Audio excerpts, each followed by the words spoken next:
Sabrina, sis, think. Do you really think a man gonna give you $1 million and not want anything in return? Tuh. Yeah, if you think not, come on, you got more sense than that. Or do you? You just missed a bullet, sis.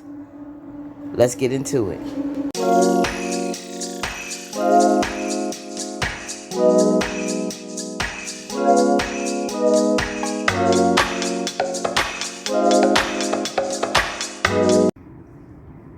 Greetings, queens and kings. Welcome back to my channel. Look, I know it's been a minute since you've seen your sister, but in the words of our sister Jessie Boo, not to bite out. Shout out to Jessie, love my girl. But yes, sisters review. Don't be upset because I'm gonna do a separate video about it because your girl has been. I'm a little busy pursuing a lifelong dream of acting. I'm officially an actress. Yes, did my first supporting role in Philly this past weekend. So I'm going to share on that. I want to share on no matter what your age is, when you think, you're really dealing with that.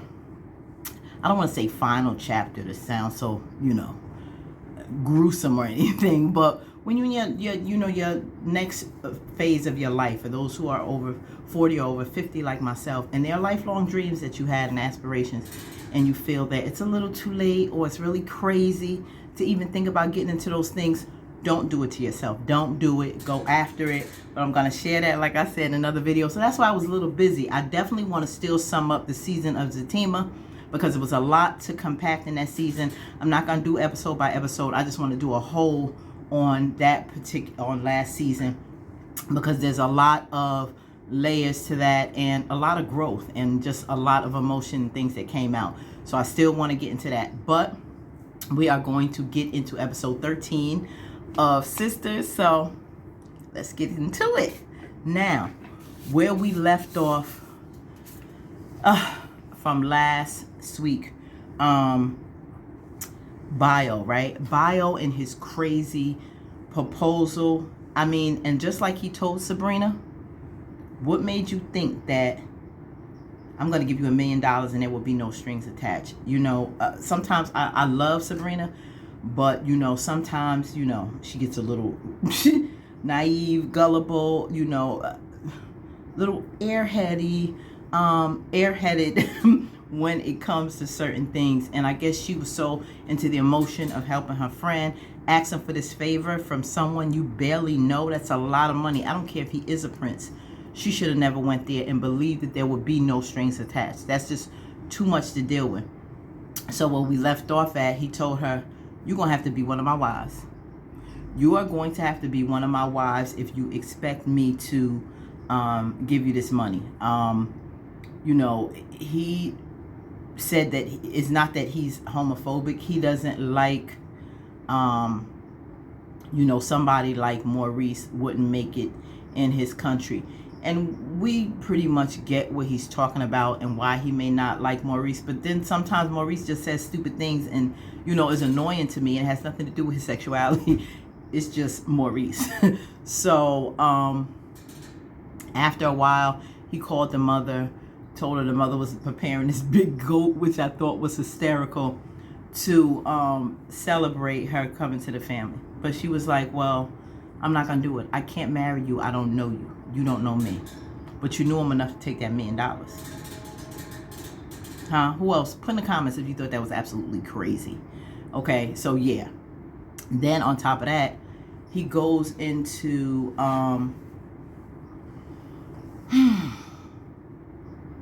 how it was a joke.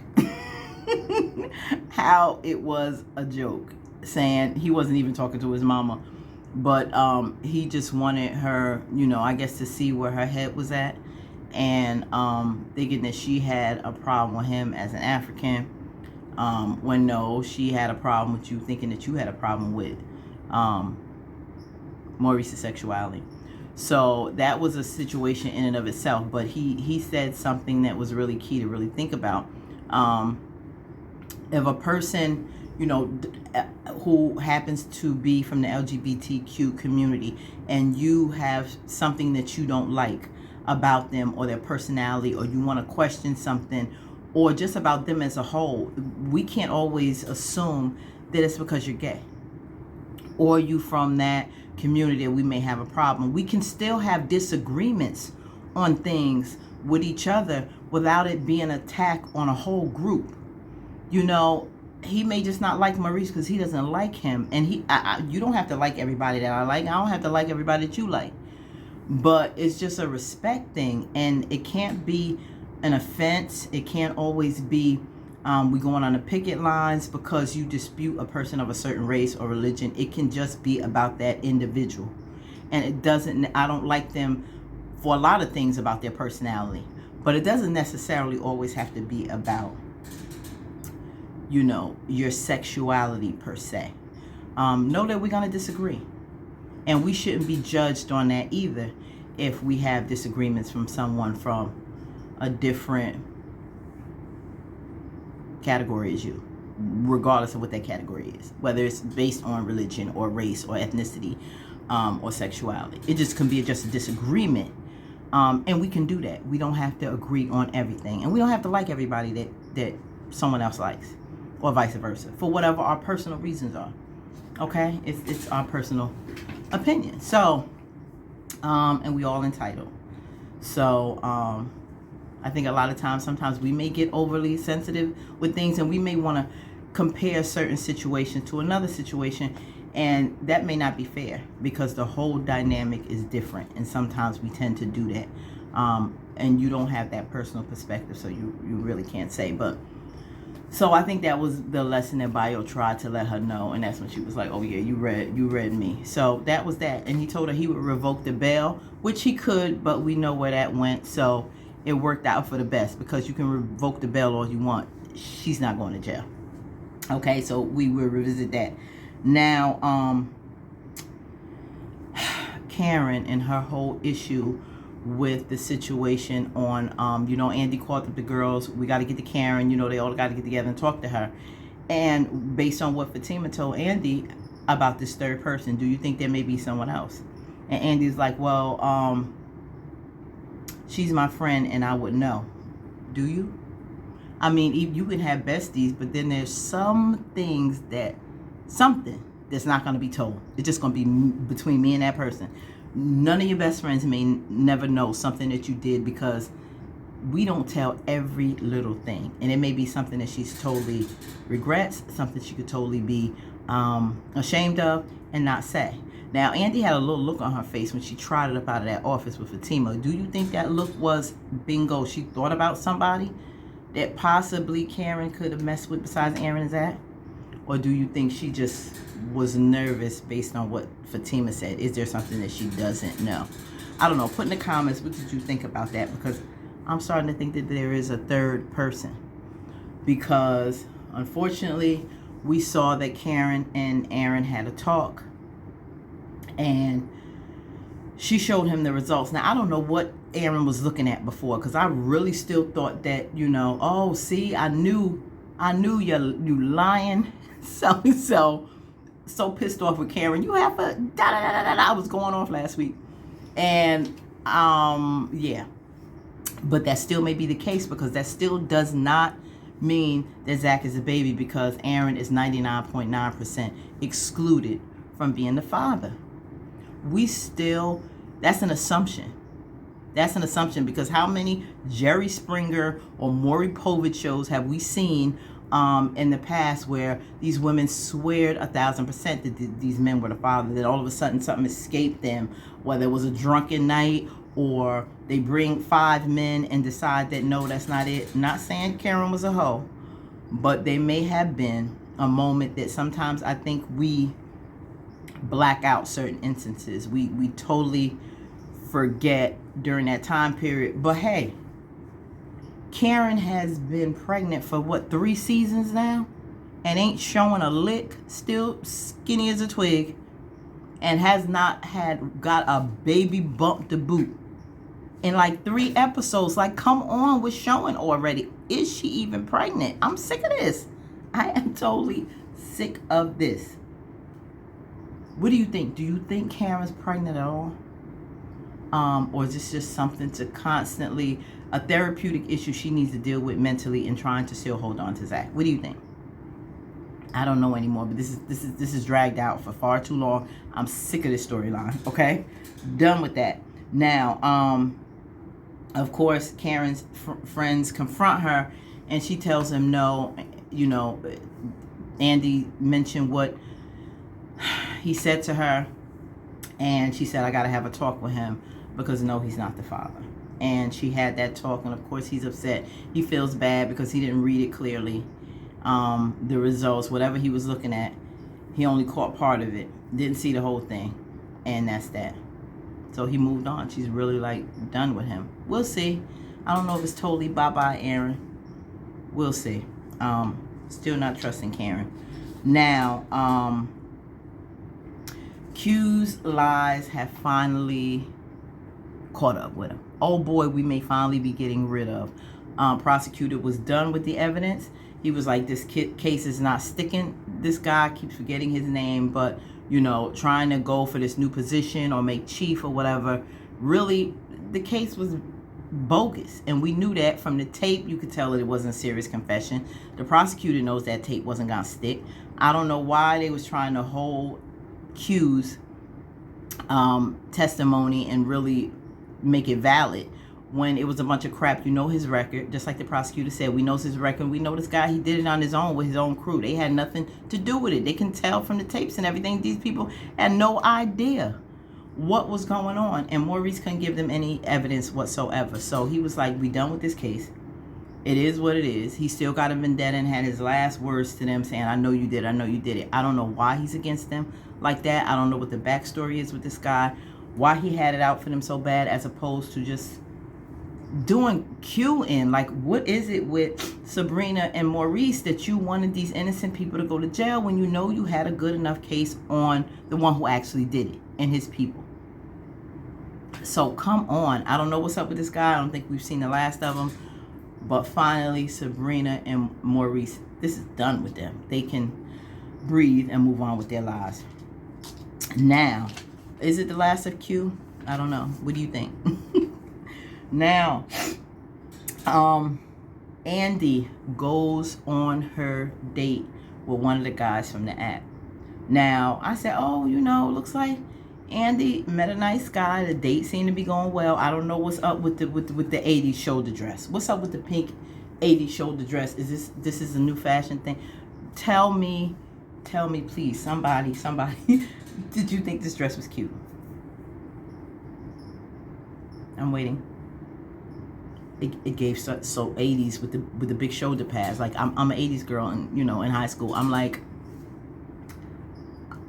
she stood up so much in this little like bar restaurant. She just seemed like totally overdressed. It was just like too much. What's up with the Pepto-Bismol dress, Andi? Come on, you can dress nice suits at work. You do your thing, but that was not working for me. I don't call it couture, high fashion. I don't know. I didn't like it. Anyway, I digress. So the girls go with her. Come to find out, the guy that she was supposed to meet at the bar, her co-worker, the nosy one who happens to know all her business, which I think is so weird that you listening to all details of her conversation. Now this happens to be his friend that's on the app. Now, mind you, this guy listens to everything Danny says. Like, did he already know from listening to a conversation in her car with Andi that she's on the apps? So he gets his friend to pop in the app. I don't know how he would know what her friend looked like. I don't know if he followed her in the past. This guy's too weird to me. You know too much. You listen to too much. I don't care how loud somebody talks. Nobody ear jocks like that and knows their names. And it's like he took notes on her. So yeah, I'm not trusting that situation. I'm like, Danny, don't go down that road again, since you're supposed to be in a committed relationship now with Preston. Why did not we see Preston yet? I know he's still not high all this time later. What is in that stuff you smoking if our man is at your house still high? Come on. It makes no sense to me. It makes no sense. But anyway, so now this guy that Andy's going out with is the friend to the co-worker of Danny's. And then he got this other little third guy, which is our boy from Bruz, if you recognize. He's in there. They acting like these, really nice guys who, player days are over. They just looking to have someone. Now, Danny is full of drama in her life. So why would you even want to get involved with her and all that drama is beyond me. Since you listening to everything, okay?